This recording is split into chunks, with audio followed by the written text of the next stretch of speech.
This is Chilling. Now, what would be the taste of the good life without a martini in your hand? And ladies and gentlemen, I just made it. Let me first take a sip because I'm loving my job each and every day that passes. So refreshing. The mixologist did such a great job.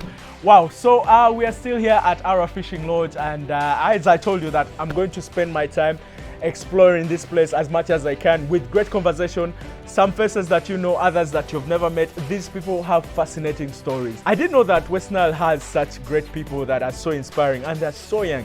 So the lady I have on the show today, I don't know how to best describe her because she has a lot that is going on with her life. Like, she has a lot under her belt. She is a journalist by profession. She's a trainer at Miss Tourism West. She's also a netball coach. She is a songwriter for schools, a peer educator, a dancer, to mention, but man, how can one person do all that? Ladies and gentlemen, let me give you the incredible Jetty, and her other name is Dollar. I want to find out why. Why is your other name Dollar? Are you fascinated with the green cash? Okay. Yeah. I'm called Jetty Dollar, like you said, like D-O-L-L-A-R. Wait, is Dollar your real name? My real name. Yes. You should have been American. I mean, foreign currency, everybody loves foreign currency. Well, thank God I'm a Ugandan. Do you receive your money in dollars? I do, most times. That's a joke. That's a joke, by the way. How comes you have so much under your belt? And how do you keep up with all this? Like, come on. You do a lot of stuff. I will have to say it's all about the mindset. Okay. Yeah. Like, it takes time for you to discover your talent. Sometimes the people who help you discover your talent. Yeah. And again, it's about acceptance. You can discover your talent, but are you willing to take it up? Yeah. Is the question, right? Yeah. And so, yeah, I put up with a lot. I'm a trainer at Miss Tourism West Nile. Yeah. I train the girls, the beauty pageants, the queens, and yes, and then I'm a netball coach. I've coached a few schools. I coach BASS. Yeah. That is the champion, defending champion when it comes to netball in Germany right now. You're quite athletic as well. Yes. Well, I can see the height. I can tell from the height. Yeah. Yeah, I do write songs for schools, just... Which kind of songs? Educative songs. Okay. Yeah, 2 weeks ago I was in Hoima, writing a song for schools called St. Jude and St. Christina Nursery Primary School. That is in Hoima. Yeah. So, wow, fantastic. As I was doing my intro, I mentioned that I'm having a beautiful thing going on here. What do you have there?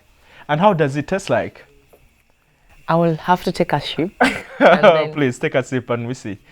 And please don't tell me it tastes better than mine. Trust me, this is so lovely. You all will not want to miss out on this. So, Jetty, man, I've been here and this place is breathtaking. It's like a slice of heaven on earth. How has been your experience like, and what does it mean to have such a fortress here in your local community, West Nile, Ara Fishing Lodge? I would love to say that you yourself has experienced the beauty of Ara Fishing Lodge.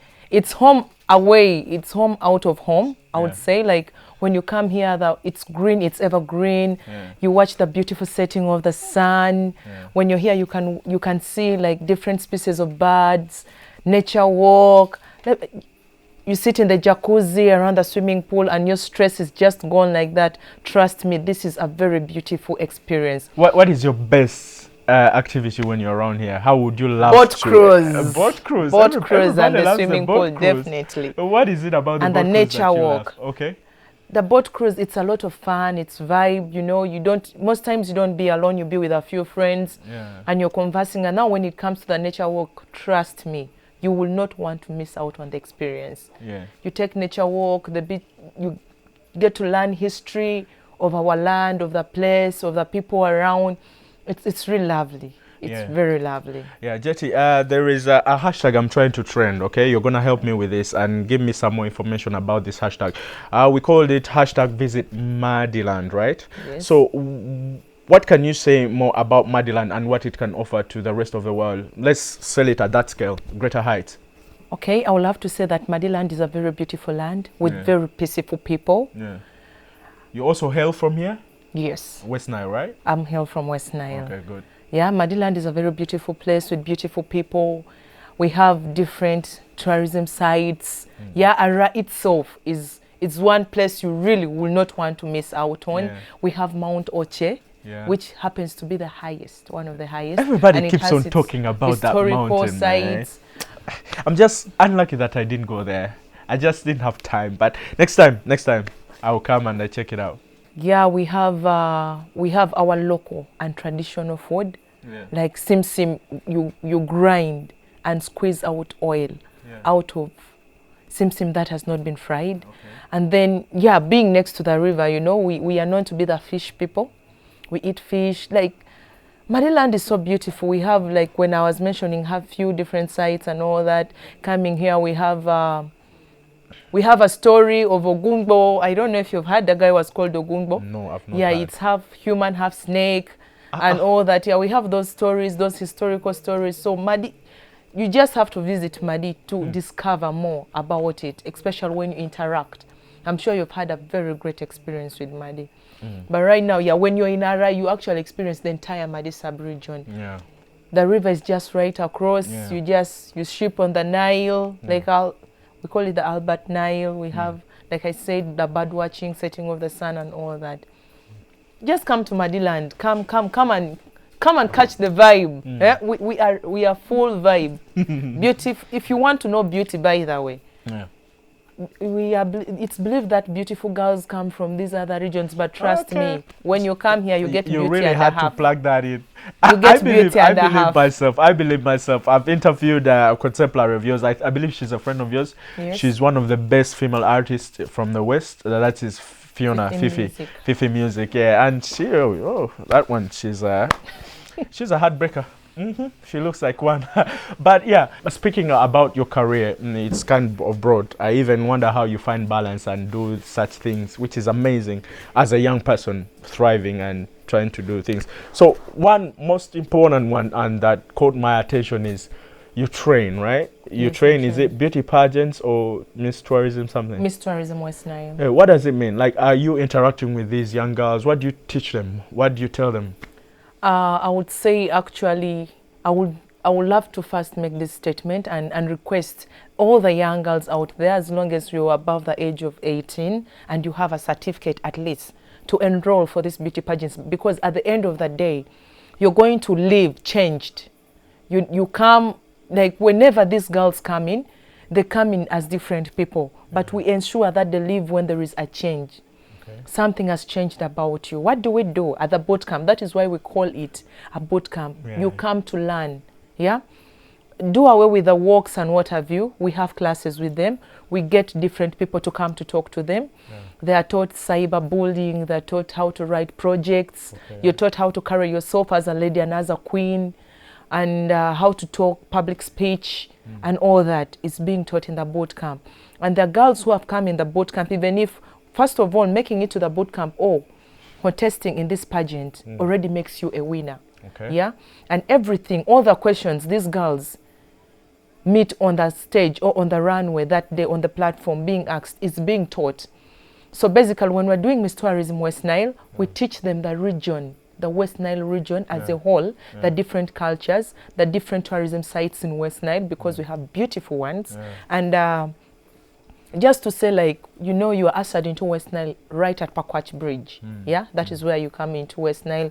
And the sweetest fish that you don't get in any other district or any other region, unless it's carried to that place, is Onang Nang. And it's called Michael, aka Michael.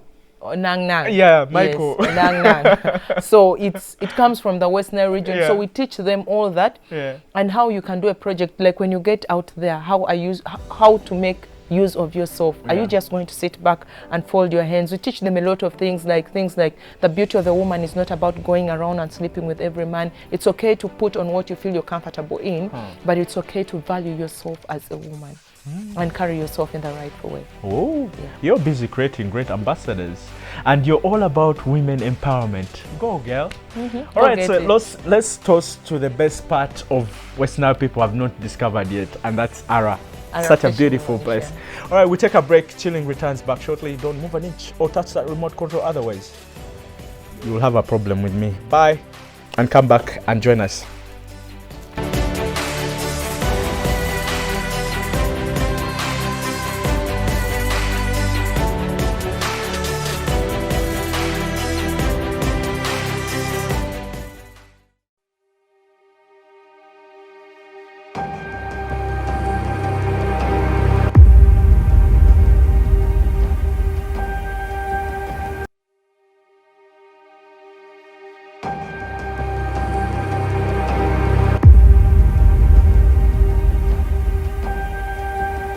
if you're just joining us, I've been on this mission, all right, which I keep on preaching and spreading the gospel, that I'm trying to explore the West Nile and to see what it can best offer us. Today, I decided to sit down with an amazing lady who has a cocktail of a personality. Yo, she does each and everything. And speaking of cocktails, right? Or cocktail in full figures with famous words. We are sipping on one here at Ara Fishing Lodge. Man, an amazing place. They have the best mixologists, they have the best baristas. You can have, it's like as if you're in Kampala, this kind of experience, or as if you're on some beach somewhere, maybe at Bahamas or Ibiza, but even this is way better than that experience. So we are going to continue with our conversation after, of course, I take a sip of this. Don't worry, I won't get drunk. It's good, but it's not that strong. So Jetty, I'm loving your conversation. You, amongst all the guests that I've sat with when I came here, all right, you are the most fascinating one, because I can't really put my finger on what is it that you really do best amongst all this. Are you just this best trainer, or you're this best coach when it comes to netball? What do you do? What is your forte in all this, like the cocktail of experiences that you do? Well, I will say I love everything I do, because I do it with passion. I don't do things because people want me to do them, but I do things because I feel comfortable doing them, and at the end of the end of the day, they make me proud. But what I enjoy doing most is like trying to pump sense into someone, or trying to, how would I say, trying to uplift someone, or trying to make someone know the value they hold. I would say that is peer education, or the training of the Miss Tourism girls and something like that. Talking about Miss Tourism, by the way, the girls boot camped here at Ara Fishing Lodge, so they had a beautiful experience, the cool morning breeze, the setting of the sun, the sweet melodies from the birds very early in the morning, and then actually, they want to come back. They want to come back. They really want to come back. They are telling us, Miss Jetty, we want to have a get-together party in Ara. Yeah, you guys had a blast. I think I saw some of the pictures with our friend, what's his, Boniface. He took some still pictures. You went at the mountain, right? With them, there was this big entourage of dancers that were inviting you, and that, man, I wanted to go to that mountain, but time. But listen, I promise to come back, because West Nile has surprised me, and people are going to be shocked with what they've seen over this time that I've interviewed people around here. So tell me, Miss Jetty, what mantra do you live by in life? What keeps you going in life? What is that one thing that you keep on saying to yourself that keeps you going as an empowering woman, of course? I always tell myself, I know I am a part of my history, but my history is not what I am. Say that again. I know I am a part of my history, but my history is not what I am. As a young lady, growing up, I've come through a lot of different challenges that keep me going. Which kind of challenges? Let's identify one or two. One, it's touching, but yes, it's all about accepting and living with it. I'm a rape victim. Oh, but wow. Yeah. I was once a rape victim. So yeah, but it doesn't kill it. I have a story to tell. There are a lot of young girls out there that I have to touch their lives. Yeah, it's not easy, but it's all about acceptance. Not everyone is going to have the kind of support I had, because my family is very supportive. Very, very supportive. But the community views you in different ways. Some people are going to be positive, others are going to be negative. But what is your stand as the victim? Let me get the full gist. What happened? How did it happen, and when did it happen? I really want to. You see, such touching stories are good. People get to relate. You're not the only one. There are hundreds of girls that pass through this, and others that will pass through this. I want to see how you coped with this, and yeah, like what kept you going. How do you forgive yourself or forgive the person, the perpetrator? I want to say that. Well, I would laugh. I'm laughing because you asked me. I feel that is a very stupid question, but it's okay when you tell me how do you forgive the person. Okay. You don't forgive the person. Like, it's not real. You can't fake it. I know you're saying this out of anger, right? Are you still angered by that? I'm not. I've not. Like I said, it's all about acceptance. It has happened. Am I going to kill myself over it? No. But what am I going to do It has happened to me. I'm not going to be the last person it's happening with. But am I going to change someone's life from the experience I had? It happened in 2010. I was in my primary 7 vacation, and it was a police officer that was supposed to take care of me. Wow. And yeah, that is it. That is the little I can put for now. Yeah, but like I said, that is why I said I know I am a part of my history, but the history is not what I am.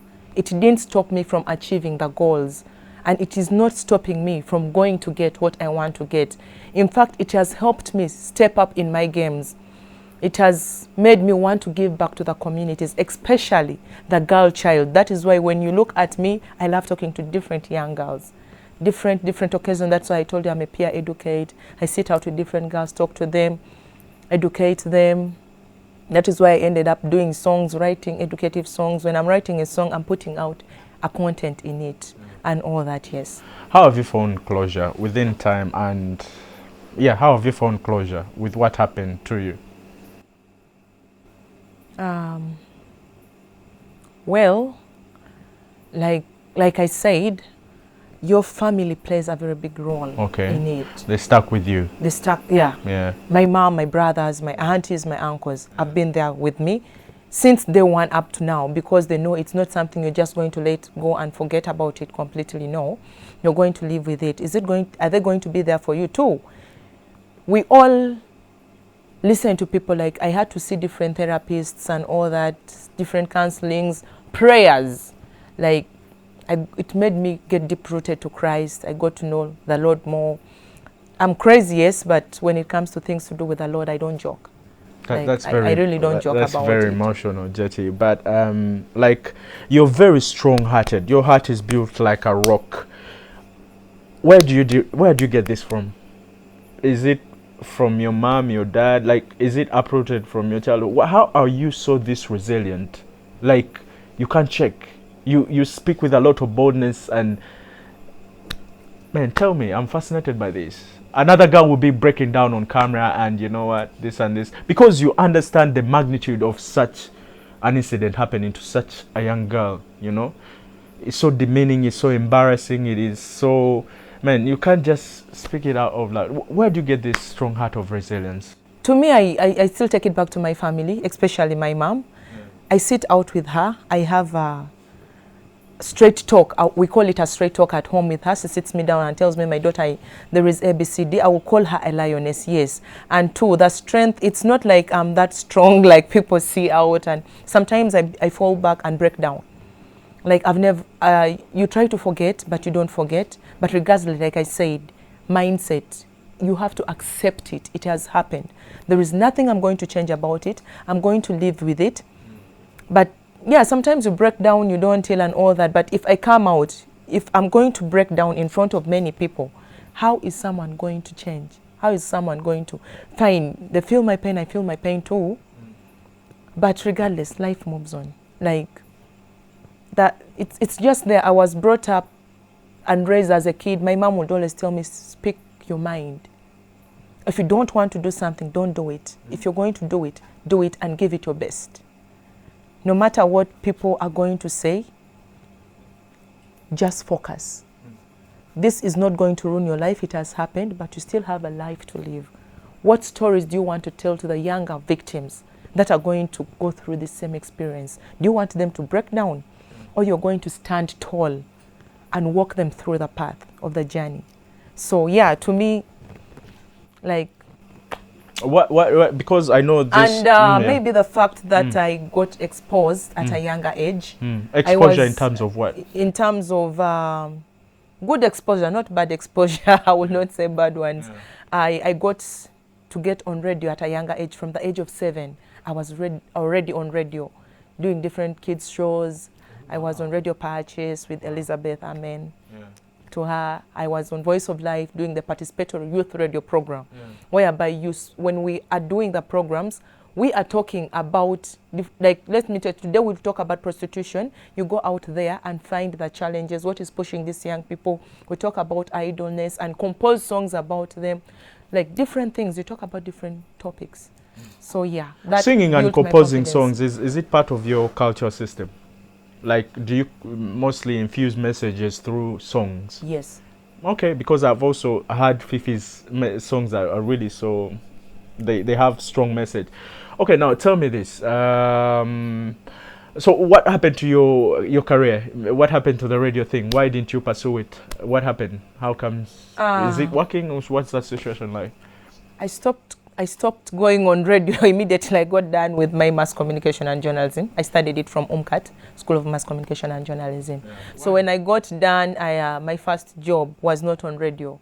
I got a job whereby I went and worked in Kabale. But before that, I was working with Skywave in Arua. And it was a different whole experience. We were dealing in functions, assembling things and all that. In Kabale, I was working with Chico, a construction company.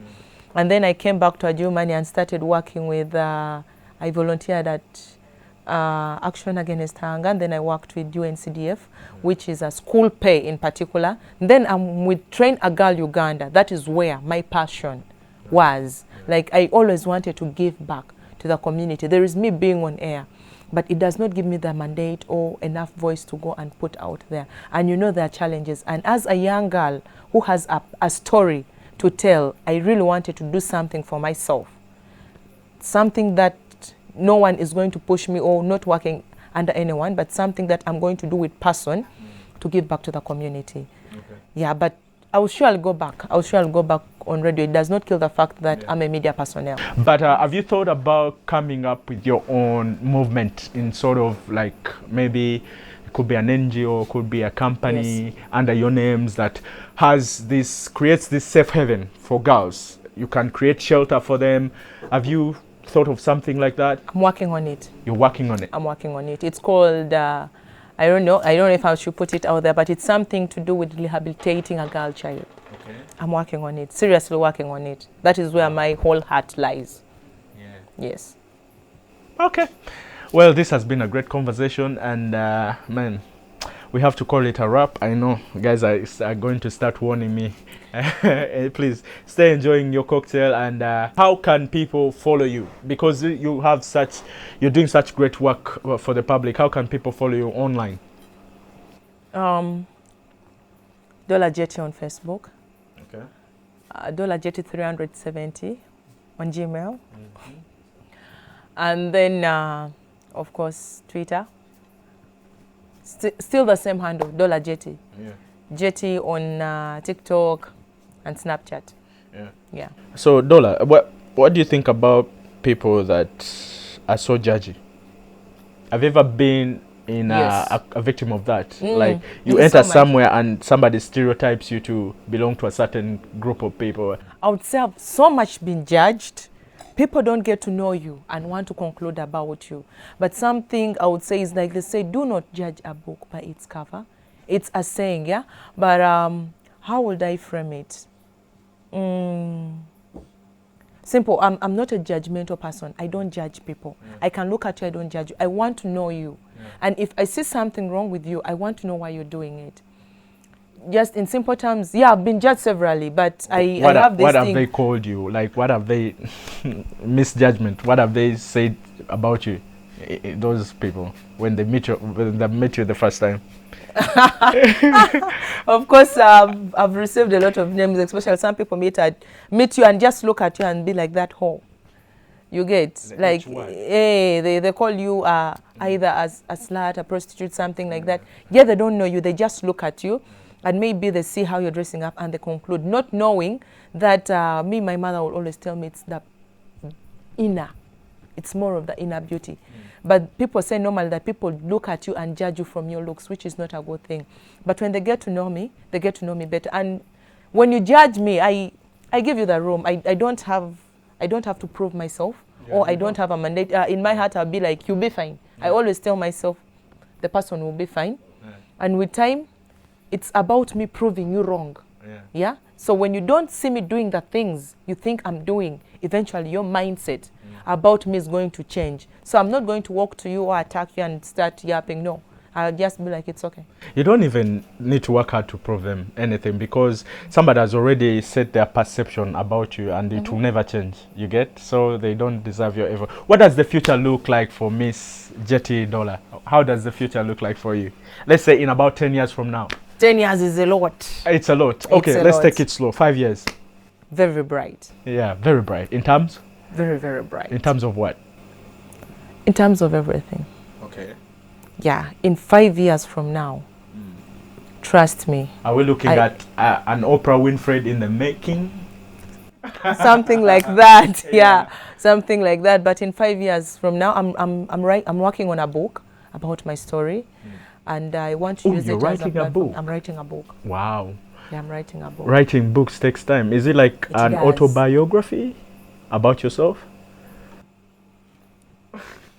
Basically, I will say the most content in it is what I've been through and how I'm overcoming it, because it's not like I've overcome it. It's a whole process. You keep overcoming it day by day. Different things, different challenges dropping, and you keep overcoming them.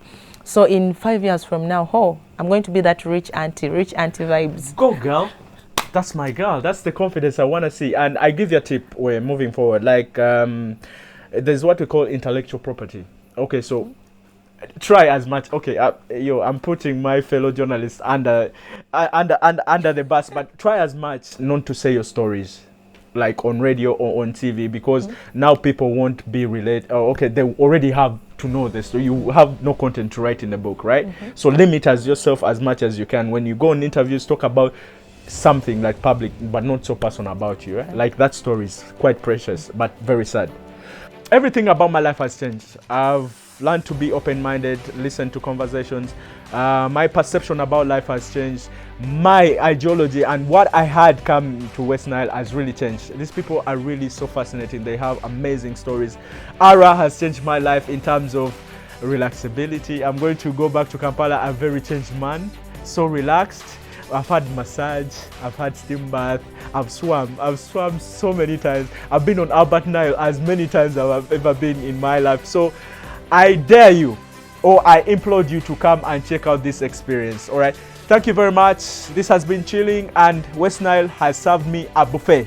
Cheers once again. Bye and take care. Have a good night.